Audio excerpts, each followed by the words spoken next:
Saudara-saudara yang saya kasih di dalam Tuhan Yesus Kristus, kita akan bersama-sama membaca dan merenungkan firman Tuhan. Untuk itu mari kita mengawalinya dengan berdoa. Bapa di dalam surga, jikalau kami akan membaca dan merenungkan firman-Mu, bukalah hati dan pikiran kami. Di dalam Kristus kami berdoa. Amin. Saya mengajak saudara untuk membuka kitab Mazmur 112, ya, Mazmur pasal 112, ayat 1 dan ayat yang kedua. Yang akan saya bacakan demikian. Haleluya. Berbahagialah orang yang takut akan Tuhan, yang sangat suka kepada segala perintahnya. Anak cucunya akan perkasa di bumi, angkatan orang benar akan diberkati. Demikianlah firman Tuhan. Saudara yang terkasih dalam Tuhan Yesus Kristus, kita sering mendengar kata parenting. Apa sih artinya? Parenting berasal dari kata parent, orang tua. Parenting itu berarti pola asuh orang tua terhadap anak-anaknya. Nah, kita menyadari betapa pentingnya pola asuh itu, karena pola asuh itu akan menentukan pribadi macam apa anak-anak ini kelak ketika menjadi orang dewasa.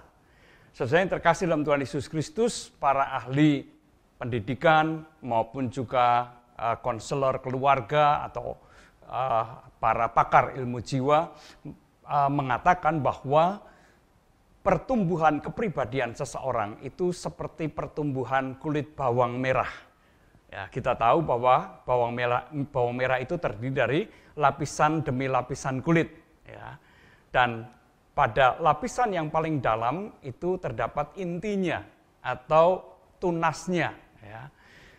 Nah, sesuai yang saya kasih dalam Tuhan Yesus Kristus, itulah pola pendidikan atau pola pertumbuhan dari kepribadian seseorang.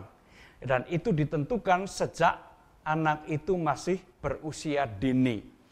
Ketika anak itu mendapatkan pola asuh yang benar, ya, maka anak itu juga akan bertumbuh dengan baik menjadi pribadi yang baik. Nah, pola asuh yang benar selalu ditekankan, berikanlah keteladanan yang nyata kepada anak-anak. Bukan hanya sekedar kata-kata, kata-kata penting, tetapi itu bukan segala-galanya. Kata-kata apabila tidak diimbangi dengan keteladanan, maka kata-kata itu menjadi tidak berarti. Anak akan mengingat kata-kata itu, tetapi tidak akan mewujudkannya. Berbeda jikalau anak itu sejak dini melihat, mengalami keteladanan yang diberikan oleh orang tuanya. Nah, keteladanan yang bagaimanakah yang baik untuk anak-anak? Keteladanan sebagai orang beriman, maka keteladanan yang baik adalah takut akan Tuhan. Hidup yang takut, hidup yang hormat, hidup yang taat kepada Tuhan. Sehingga anak-anak melihat ketaatan orang tuanya terhadap Tuhan, kehidupannya yang baik, kehidupannya yang bersih, kehidupannya yang lurus, dan itu akan mempengaruhi pertumbuhan anak menjadi pribadi yang juga lurus, bersih, dan patuh dan taat kepada Tuhan. Maka benarlah apa yang dikatakan oleh pemazmur dalam bacaan kita tadi, berbahagialah orang yang takut akan Tuhan, yang sangat suka kepada segala perintahnya.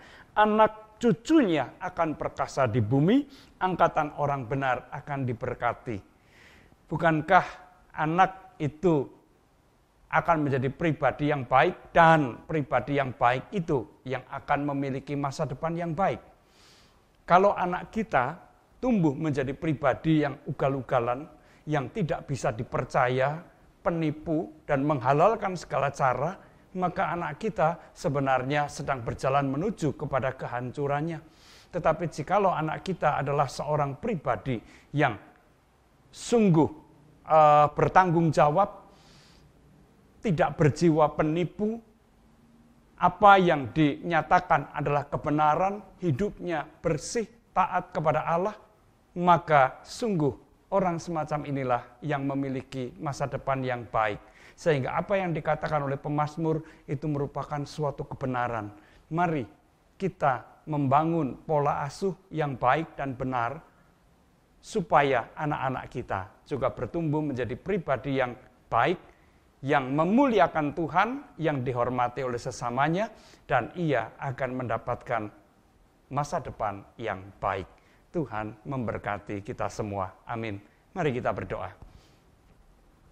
Bapa di surga, terima kasih jikalau kami boleh mengingatkan akan tugas panggilan kami sebagai orang tua terhadap anak-anak yang Tuhan percayakan kepada kami. Biarlah firman-Mu boleh dimeteraikan di dalam hati dan pikiran kami. Di dalam Kristus kami berdoa. Amin.